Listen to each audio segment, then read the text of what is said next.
So we see that it has come to a point that the whole house of David was going to be exterminated. But God in his mercy did a great work by trying to move very fast to help David's line. Either than that, the line of David would have been exterminated. Let's now go to the next verse. In his days, the Edomite revolted from under the dominion of Judah and made themselves a king. Then Jehoram went forth with his princes and all the chariots with him, and he rose up by night and smote the Edomite, which compassed him in the captains of the chariot. So the Edomites revolted from under the hand of Judah. Unto this day, the same time also did Libnah revolt from under his hand, because he had forsaken the Lord God of his fathers. God make it very clear why this judgment came upon Jehoram. The word says that this judgment was from the hand of God.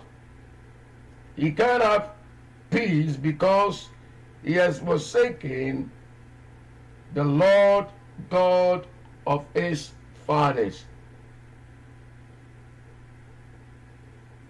I got just a little impatient with people who say the Bible doesn't teach God's judgment on sin. What they really mean is that they don't believe the Bible. If they would say that, I will not find fault with them. What they believe is their business. But when they try to tell me that the Bible doesn't teach God's judgment, when it is as clear as it is possible can be, I object. God says he judges sin, and a great many of us can testify to the fact in our own lives. Verse 11, moreover, he made high places in the mountains of Judah, and caused the inhabitants of Jerusalem to commit fornication, and compelled Judah thereto. He actually pushed the people back into idolatry, which his father has already cut them all off. But he rather reintroduced them to go back into idolatry. And that was the trouble that he was having. Now here comes in that God has to send a messenger, and a messenger that it was really remarkable. There are some questions that will go through and fly through your mind, and I will try to explain by 3 points. Now God calls in an old friend whom you may have forgotten about. This is the man whom God always called in to deliver the difficult message. He was the troubleshooter, and he is the right man for the job. This man is Elijah. You will say, Pastor, wait a minute. We read about Elijah that has been taken off before even Jehoshaphat. So at what stage are we coming back to Elijah again? Elijah has been taken back to heaven. And now you're telling us again that Elijah is going to deliver a message unto Joram. Let's now read. Verse number 12.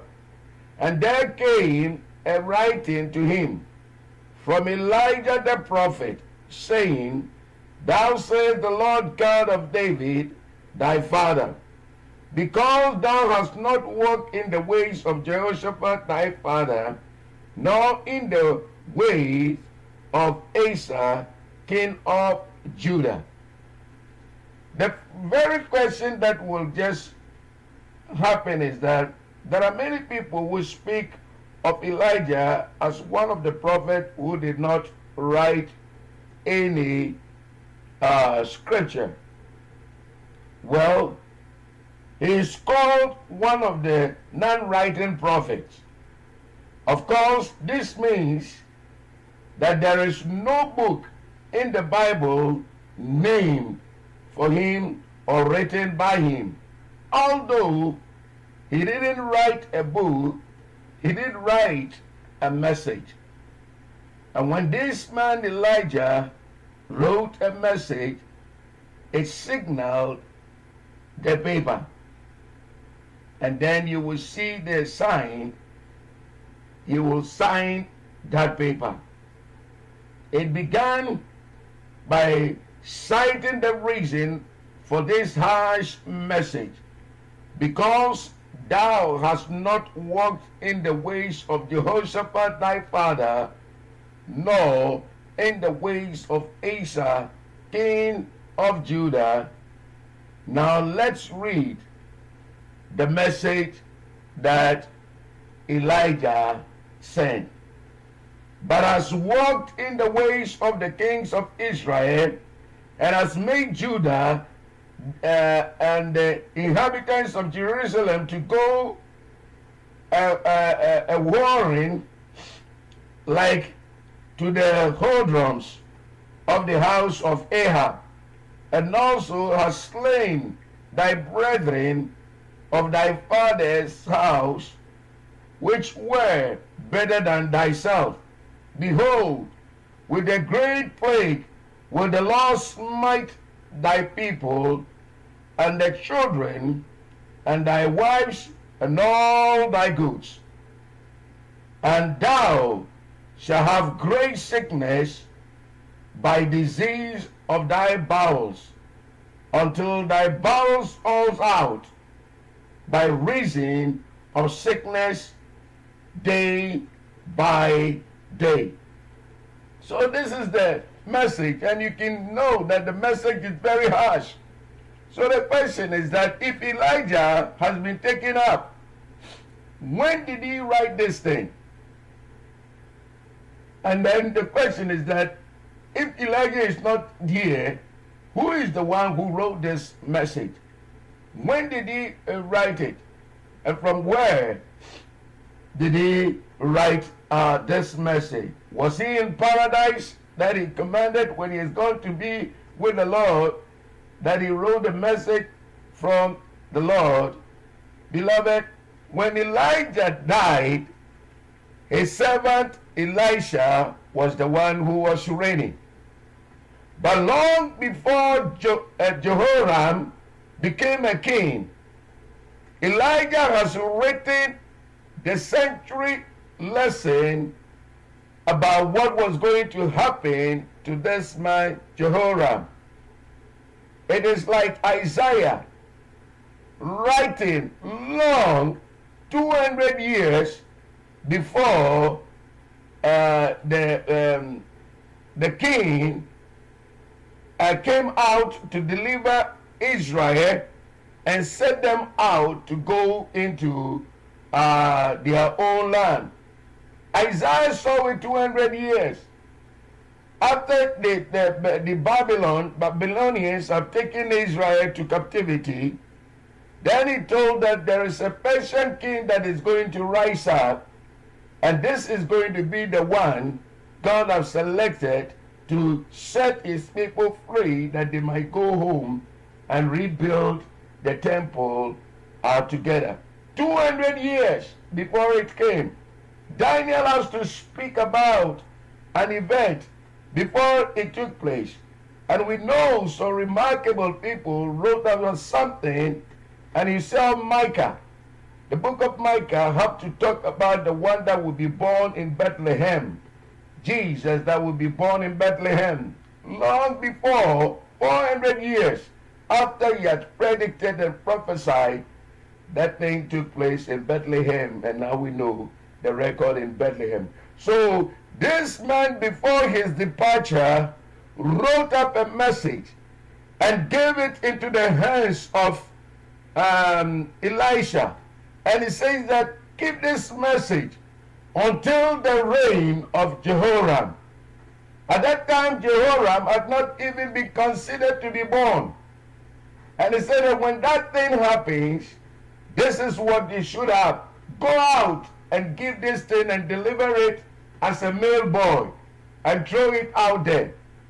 Long before Jehoram came on to even slay his brothers, the contents of the heart of the man had already been written. Beloved, if we serve a God that we cannot hide anything from, what makes us to think that we can run away from certain issues by which God will not record it? Our lives have been summed up, and God knows exactly what is coming in the next minute. He has even summed up the day you will die and how you will die. He had made this message so clear unto this man long before the man was. So where did he write? He wrote it before he departed to be, and when? Before his departure. So we can understand that God is able to deliver messages of that gravity. So we now come into the judgment falls on Jehoram. Let's see the judgment. Moreover, the Lord stirred up against Jehoram the spirit of the Philistines and the Arabians that were near the Ethiopians. And they came up into Judah and brake into it, and carried away all the substances that was found in the king's house, and his sons also, and his wives, so that there was never a son left him, save Jehoahaz, the youngest of his sons. You see, all of these had been at peace at the time of Asa and Jehoshaphat. Now their spirit is stirred up. War is coming. Why? War is the result of sin. We sometimes think of war as being made out on the battlefield. War takes place right at home. Friends, it begins in the simple of a human heart. War begins in our heart before it spread even to the outsider. Let's see what happened. And after all this, the Lord smote him in his bowels with an incurable disease. And it came to pass that in process of time, after the end of the 2 years, his bowels fell out by reason of a sickness. So he died of sore diseases. And his people made no burning for him like the burning of his fathers. 32 years old was he when he began to reign, and he reigned in Jerusalem 8 years, and departed without being desired. Howbeit, they buried him in the city of David, but not in the sepulchre of the kings. Can you imagine? They wanted to blot out his name completely. A wicked man will not be remembered. And that is how God did, that his name will be blotted out completely. So it was good radiance of a bad rubbish when he died. The place in which they buried him and the lack of respect at the burial show how this man was being hated. We will see in the next chapters that his wife was one of the most hated women who ever reigned. Remember, this man married the daughter of Ahab and Jezebel. So he had already compromised his stand and know exactly the wickedness and has copied the life. So it's no wonder that this man was really a troublemaker. Now let's move on to 22 verse 1. And the inhabitants of Jerusalem made Ahaziah his son king in his stead. And the band of men that came with the Arabians to the camp has slain all the elders. So Ahaziah, the son of Jehoram, king of Judah, reigned. The names get confusing because sometimes different names are used for the same person. Ahaziah is the Jehoahaz of 2 Chronicles chapter 2 verse number 17. 21 verse number 17. He is the only son left. All other sons of Jehoram were killed. So it's the name how it's being interchanged that makes it that where from this name. We don't know who this man, because if it's all his sons were killed, what about this name? It's the same person that it was being paraded over here. Now let's look onto the next verse. It says, 42 years old was Ahaziah when he began to reign, and he reigned 1 year in Jerusalem. His mother's name was Athaliah, the daughter of Omri. He also walked in the ways of the house of Ahab, for his mother was his counselor to do wickedly. Wherefore he did evil in the sight of the Lord, like the house of Ahab, for they were his counselors after the death of his father to his destruction. You see, Athaliah is really the queen on the throne. She is the power behind the throne. She is the daughter of Ahab and Jezebel, and the granddaughter of Omri. She never really gave up her position. Remember that she turned her husband Jehoram away from God. Now her son Ahaziah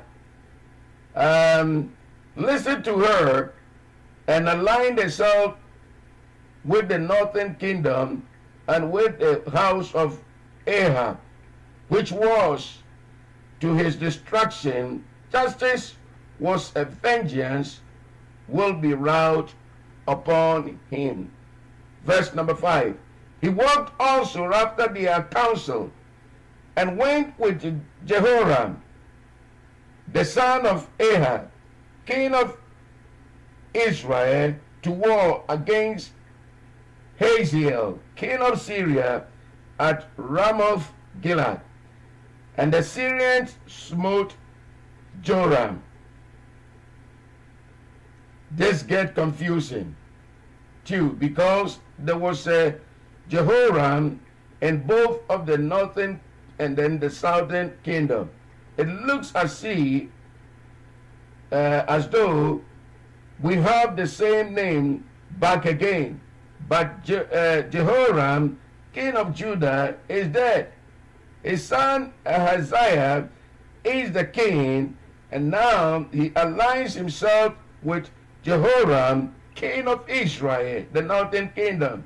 Jehoram was wounded in the battle with Syria, because the names are the same people, but only a division that came in when they have to divide themselves, 10 tribes against 2 tribes. So when you find a name, it's the same name that you can find also in the south.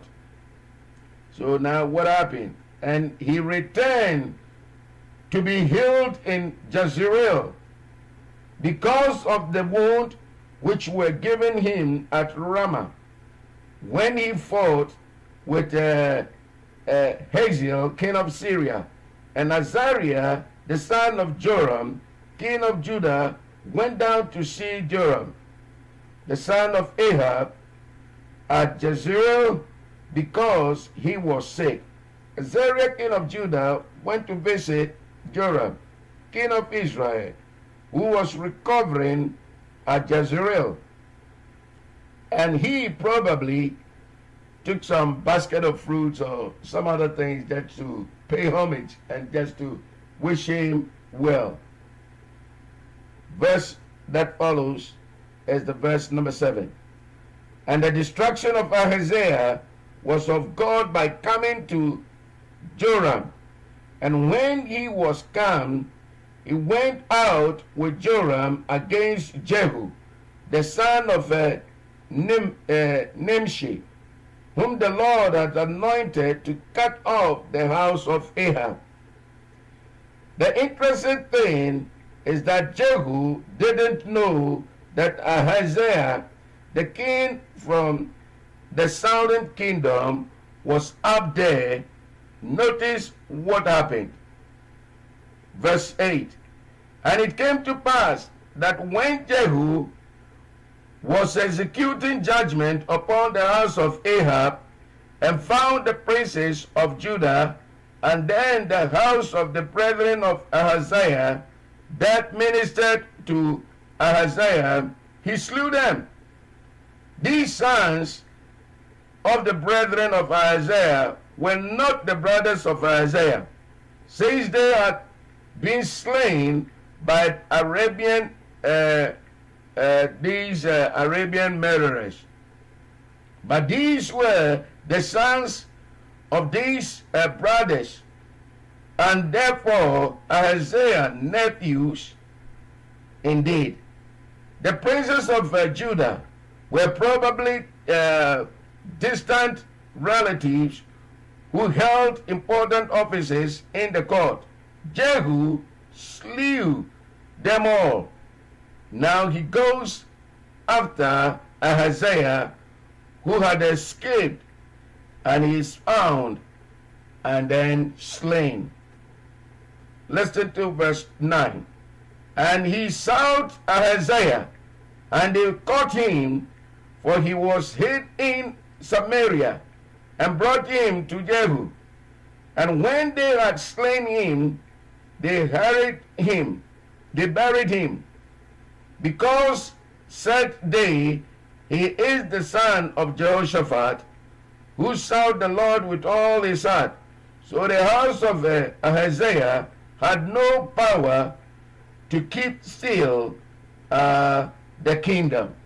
That was the prophecy that has come to pass. This is the bloody period of God's record to let us know that his judgment, he judges sin. He wants us to know that man doesn't get by with sin. How complicated it is. I said before that the way of sin is crooked and complicated. Let's move on. Now, Athaliah, brutal reign. Let's see what happened. The daughter of, the Bible goes back and forth just to focus on some spotlight. That's now goes on to Athaliah, how she reigned as a queen. But when Athaliah, the mother of Ahaziah, saw that her son was dead, she rose and destroyed all the seed royal of the house of Judah. Can you imagine? Now every grandchild that was in the house that will one day proceed to become a king, she wanted to reign. She needed power. She would do everything for power. So she slew all the grandchildren. A woman would do this. He said, wait a minute. Today, America is aborting how many babies in a year? We don't care. But one thing is about that, let you span your child in a room. They will come and fight for the child's upkeep.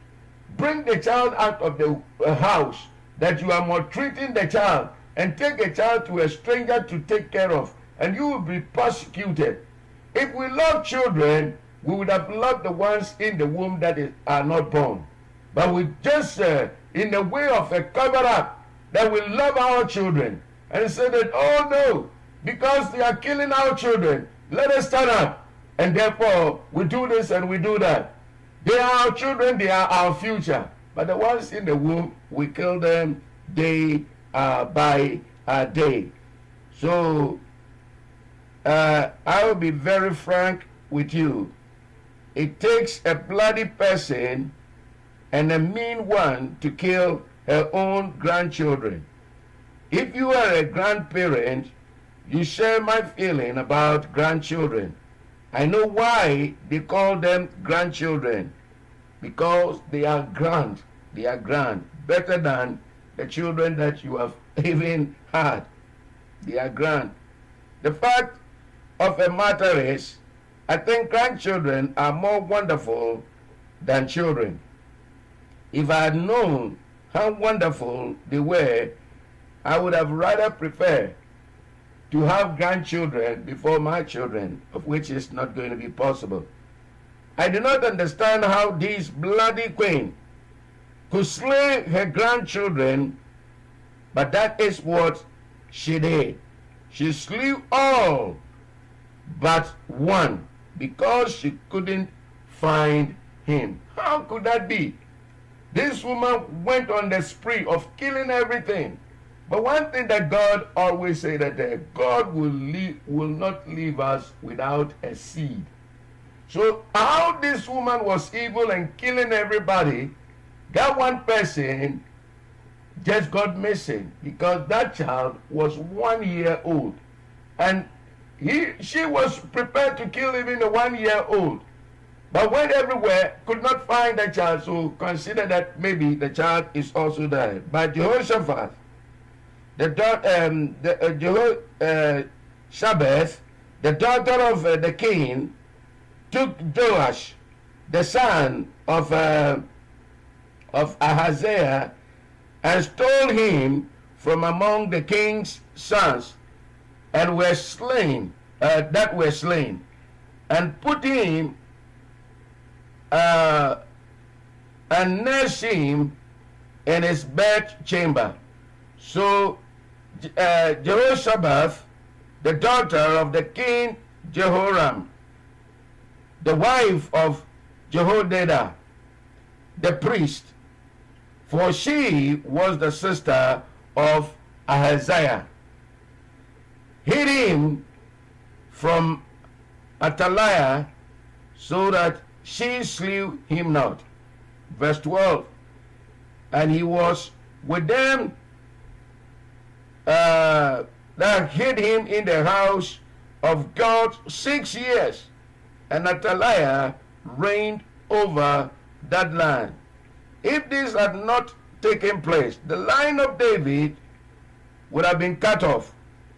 And God's promise to David concerning the coming of the Messiah would never have taken place. This is how close it was. You can see that Satan has made attempts again and again to try to destroy the line of the one that leads to Christ. You will recall how Satan tried to destroy the line that would lead to Christ when all the male babies were to be slain down in the land of Egypt. He tried to have all the Jews exterminated in the time of Haman.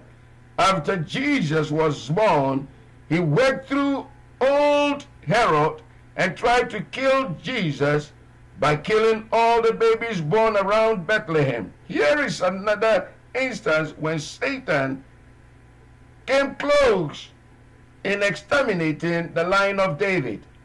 This little fellow, Joash, was 1 year old when he was hidden. He was kept hidden away in the temple for how many years? For 6 years. So now, until the king ruled the land, the queen. So now let's see what happened to this boy at the age of 7. During the reign of Joash, the third period of revival came to the southern kingdom of Judah.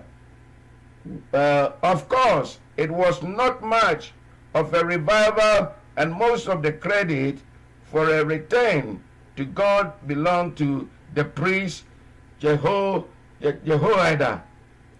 Joash is made king.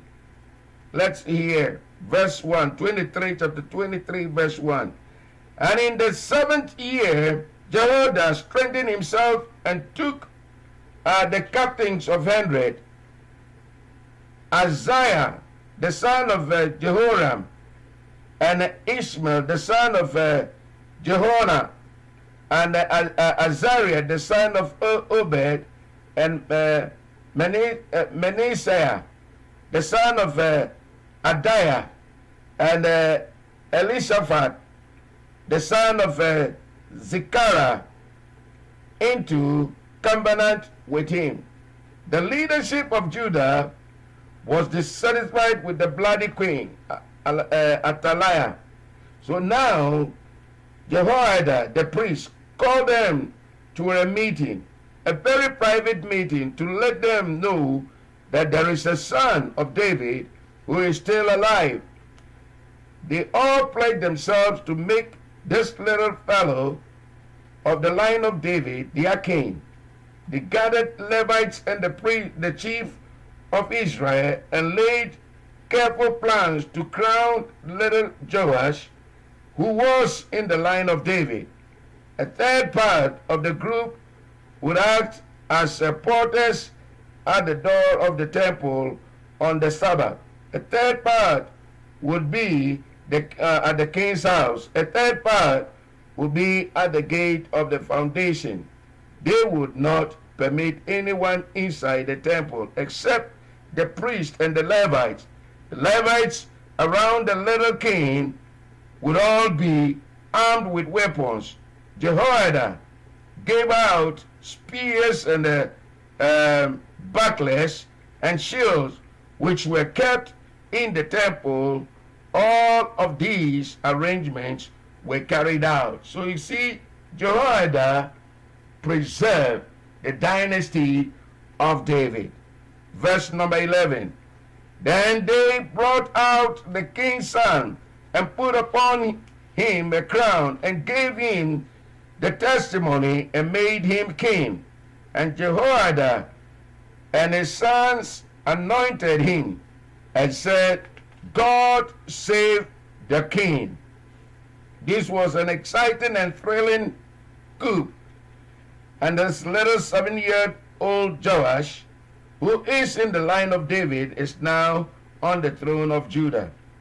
Now let's see how the grandmother was executed. Athaliah thought that she had killed off all her offspring. Why had she done such a brutal act? She had a thirst for power. She wanted to be queen. There are certain men and women and certain women in the world who will do anything for power.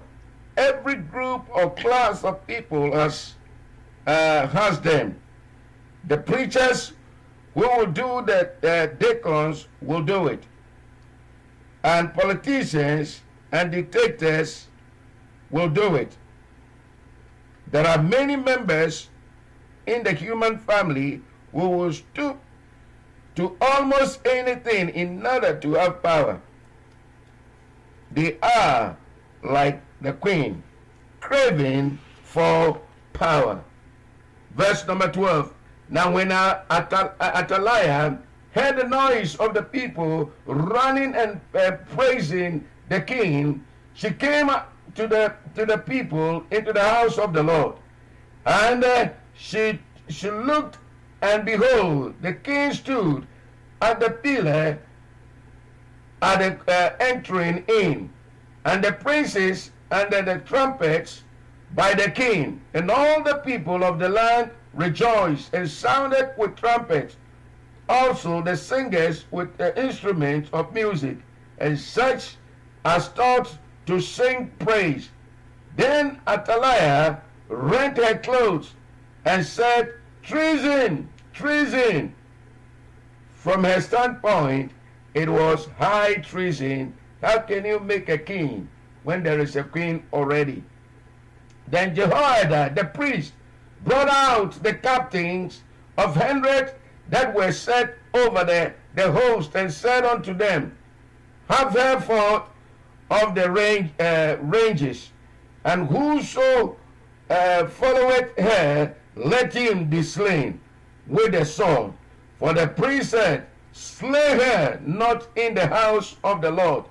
So they laid hands on her, and when she was come to the entering of the house gate by the king's house, they slew her, and she died. Now revival comes up unto them. Joash is still a little fellow, only 7 years old, and Jehoiada is his regent. Jehoiada is actually the one who will make the decisions until this boy comes of age. Jehoiada is God's priest, and he leads the nation back to worship of God. You see how God orchestrates so that the heart of the people will not be far away. A king is moving them into idolatry. God find a way of instituting and bringing a priest right into the reign of Joash. Now listen to what really happened. And Jehoiada made a covenant between him and between all the people and between the king, that they should be the Lord's people. Jehoiada broke down the altar of Baal and killed the priest of Baal. He revived worship of Jehovah by setting up the order of priests and Levites for the burnt offering. Singing was restored as it had been ordained by David. Porters watched the gates so nothing unclean entered the temple. And all the people of the land rejoiced, and the city was quiet after that they had slain Athaliah with the sword. There is a repetition over and over at the same time. Sin always brings complication, trouble, heartbreak, and judgment of God. Revival restores peace and quiet in the land. Now let's see a little about the reign of Joash. Joash was 7 years old when he began to reign, and he reigned 40 years in Jerusalem. His mother's name was also Zibiah of Bathsheba. Jehoiada the priest is the one who guided and led this little fellow during the early part of his reign. However, his mother's name is given to us, and she must have been a good mother. She apparently agreed with the return to the Lord with all which was taking place. Her home was in Bathsheba, and that is the place that you remember Solomon also came from, that line. And Joash did that which is right in the sight of the Lord all the days of Jehoiada the priest. And Jehoiada took him 2 wives, and Jehoiada took for him 2 wives, and he begat sons and daughters. Joash did what was right under the coaching of Jehoiada. Then we have the strange settlement that he took 2 wives for him. Of course, this didn't happen when he was 7 years old. Remember that he reigned for 40 years, is the very implication that it was all right to have 2 wives. No, it was wrong. It is not recorded because God approved of it. It is recorded because that God is that is what he did. Considering the background of that day, 2 wives was really a small number. This was the tragedy, and then we call it an extremely mild, especially for a king in that period. Verse number 4, and it came to pass after this that Joash was minded to repair the house of the Lord. And he gathered together the priests and the Levites, and he said to them, go out into the cities of Judah and gather all Israel money to repair the house of God from year to year, and see that ye hasten the matter, howbeit the Levite hasten it not. And the king called for Jehoiada the chief, and said unto him, why hast thou not required of the Levites to bring in out of Judah and out of Jerusalem the collection according to the commandment of Moses, the servant of the Lord, and the congregation of all our things? What really happened was that this man, apparently Jehoiada, was grown old, and the priests are indifferent. They have fallen down on their jobs. Verse number 7, for the sons of Athaliah, that wicked woman, had broken up the house of God, and also all the dedicated things of the house of the Lord, and did they bestowed upon Belial. This tells us that what really actually happened to the temple and who was responsible. God's temple was not it was in a terrible, disreputable condition. So Joash takes the matter in his own hand, and at the king's commandment, they made this chest, and then they continue to build up these very things. Let's see what really happened after the apostasy of Jehoiada. Let's now look. But Jehoiada waxed old. Verse 15. Verse number 11. Now it came to pass that at what time the chest was brought into the king's office by the hand of the Levites, and when they saw that there was much money, the king's scribe and the high priest's office came and emptied the chest, and took it and carried it to the place again. Thus they did day by day, and gathered money in abundance. Joash couldn't trust the Levites going out and collecting the money, so he put the chest there in the temple, and the people put their contribution there. By the way, many organizations since then have used this method. They put out what they call a chest of Joash and asked folks to put their offering in it. And then came to pass, and the king and Jehoiada gave it to such as they did in the service of the Lord, the house of the Lord, and hired masons and carpenters and repaired the house of the Lord in those days. So now we can now understand what really is going on here. Here the man comes up and restore the kingdom and restore, then there is a revival that breaks off. So when revival comes in, it is when the people return to our God. This morning, we have known something that is really remarkable, that God will never leave us without a seed. How Joash was preserved, it beats every imagination. How can Athaliah go out on a spree and killing everybody and spared one person's life? That tells you that God will always preserve his anointing, and he will preserve his home.